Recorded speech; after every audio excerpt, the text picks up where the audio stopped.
Сегодня у нас завершились соревнования, которые проходили с 19 по сегодняшний день, 3 дня, по 5 видам спорта. По вольной борьбе, масс-рейсингу, плаванию, русским шашкам и стритболу среди мужчин и женщин в общей сумме. 10 команд, 10 федеральных университетов, все университеты участвовали. И по общекомандным результатам первое место заняла сборная команда Сибирского федерального университета суммой очков 11. Второе место заняла команда Северо-Восточного федерального университета суммой 18 очков. Третье место заняла команда Уральского федерального университета суммой 24 очка.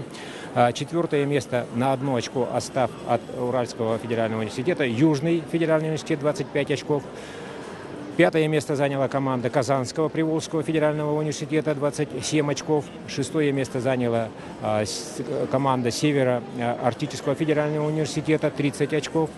Седьмое место заняла команда Крымского федерального университета 31 очко. Восьмое место заняла команда Северо-Кавказского федерального университета 33 очка. Девятое место заняла команда Дальневосточного федерального университета 41 очко. И 10-е место заняла команда Балтийского федерального университета.